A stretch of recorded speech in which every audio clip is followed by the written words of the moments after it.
بسم اللہ الرحمن الرحیم۔ حضرت ابن عمر رضی اللہ تعالیٰ عنہما سے مروی ہے، فرماتے ہیں کہ رسول اللہ صلی اللہ علیہ وسلم نے ایک بچے کو دیکھا جس کے سر کے بعض بال مونڈے ہوئے تھے اور بعض چھوڑے ہوئے تھے۔ آپ صلی اللہ علیہ وسلم نے ان کو منع فرمایا اور فرمایا کہ یا تو سارے کے سارے بال مونڈ دو یا سارے کے سارے چھوڑ دو۔ ابن عمر رضی اللہ تعالیٰ عنہ کی ایک دوسری روایت ہے جس میں فرماتے ہیں کہ نبی پاک صلی اللہ علیہ وسلم نے قضا سے منع فرمایا ہے۔ اس حدیث کو امام بخاری اور امام مسلم رحمہ اللہ نے نقل کیا ہے۔ اس باب میں ان احادیث کا بیان ہے جن میں بال سنت کے مطابق کیسے رکھنے ہیں، جو نبی پاک صلی اللہ علیہ وسلم نے ہمیں تلقین فرمائی ہے کہ کیسے بال رکھنا جو ہے وہ سنت ہے۔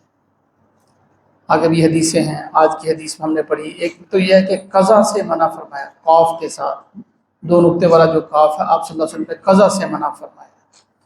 اور اگلی حدیث میں اس کی وضاحت آ گئی کہ وہ قضا کیا ہے، فرمایا کہ یا تو سر کے سارے بال کاٹ دیے جائیں یا سارے چھوڑ دیے جائیں۔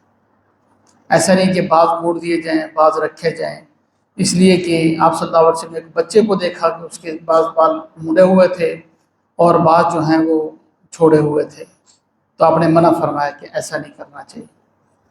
اب یہ تو ہے حدیث کا ترجمہ اور حدیث کی تشریح اور حدیث کا مطلب۔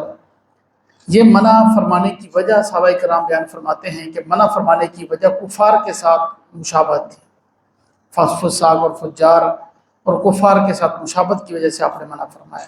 یہودی بھی ایسے کرتے ہیں، ایک دو چوٹیاں چھوڑ دیتے ہیں، بچوں کی بھی، بچوں کی بھی، یعنی لڑکوں کی بھی دو چوٹیاں چھوڑ دی اور سائڈوں پہ ان کو لٹکا دیا۔ ہندو بھی ایسے کرتے ہیں، ہمارے بر صغیر میں بھی ہے کہ سارے بال منڈوا دیے، ایک چوٹی چھوڑ دیتے ہیں سر پہ بال۔ تو یہ بالکل جو ہے وہ نبی پاک صلی اللہ علیہ وسلم کے حکم کے خلاف ہے، ناجائز ہے، ایسا نہیں کرنا چاہیے۔ اب قضا کے اندر جو ہم بڑے لوگ بال کٹواتے ہیں، آپ نے فرمایا یہ تو سارے چھوڑے جائیں، یہ سارے منڈوائے جائیں۔ منڈوانا بھی ٹھیک ہے، آپ نے یہاں حکم فرمایا۔ بچوں کے بال، ایک حدیث آگے بھی آ رہی ہے کہ حضرت عبداللہ بن جعفر رضی اللہ تعالیٰ عنہ کے جو ہیں آپ صلی اللہ علیہ وسلم نے ان کے بچوں کے، جعفر رضی اللہ تعالیٰ عنہ کے جو بچے تھے ان کے بچوں کے بال منڈوا دیے، خود ان کا حلق کروا دیے، اور آپ نے خود ساری زندگی زلفیں رکھی ہیں، بال پورے رکھے۔ تو منڈوانا بھی زلفیں رکھنا بھی دونوں طرح جائز ہے، لیکن بال ایک جیسے ہیں، چھوٹے بڑے نہ۔ ہمارے ہاں تو وہ جو ہے نا وہ حجام ہی اللہ کو پیارے ہو گئے ہیں جو ایک جیسے بال کاٹ لیتے تھے۔ اب حجام کے پاس جائے نا، اس کو جتنا مرضی سمجھا لے کہ بھائی بال ایک جیسے رکھنے ہیں، وہ لازمی اوپر سے بڑے رکھے گا، سائڈوں سے چھوٹے کرے گا، لازمن جتنا مرضی اس کو سمجھا لے۔ پھر بھی کہتے کہتے کچھ نہ کچھ سیدھا کرتے کرتے جو ہے نا وہ بالوں کا ضرور فرق ڈال دیتا ہے۔ یہ وہ قضا ہے جس سے آپ نے منع کیا کہ بال ایک جیسے ہونے چاہیے، اوپر والے بھی سائڈوں والے بھی۔ پھر بہت سی کٹنگ، انگریزی کٹنگ ہے، فلاں کٹنگ ہے، فوجی کٹنگ ہے، یہ کٹنگ ہے، یہ جتنی کٹنگ ہم بناتے ہیں یہ سب قضا کے اندر علماء فرماتے ہیں کہ شامل ہے، کیونکہ قضا کا معنی جو آپ صلی اللہ علیہ وسلم نے بیان فرمایا کہ بال ایک جیسے ہونے چاہیے بس۔ اب کوئی سائڈوں سے چھوٹے، ہاں یہ بالکل منڈواتا بھی نہیں ہے کوئی بندہ، بالکل زلفیں بھی نہیں رکھتا، درمیانے بال رکھتا، اس پہ بھی کوئی حرج نہیں، کتروانا بھی جائز ہے۔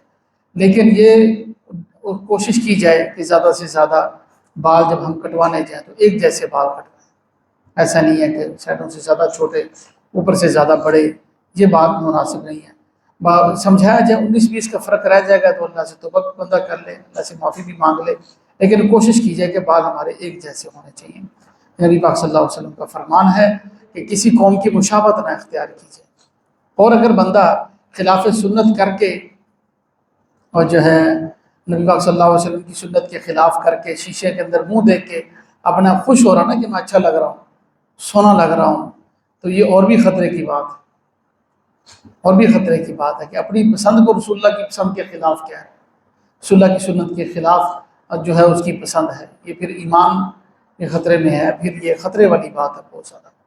تو اس لیے بہت مناسب ہے کہ ہم بالوں کے کٹوانے میں، لباس کے پہنے، پتہ چلے کہ ہم مسلمان ہیں۔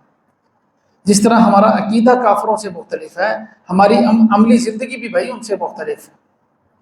یہ نہیں ہے کہ دل کا عقیدہ تو ان سے مختلف ہے اور عملی طور پر پہچان ہی نہ آئے، پتہ ہی نہ چلے کہ یہ مسلمان ہے، یہ کافر ہے۔ عملی زندگی بھی ان سے مختلف ہے، اعمال بھی ان سے مختلف ہونے چاہیے۔ اللہ ہمیں عمل کی توفیق نصیب فرمائے۔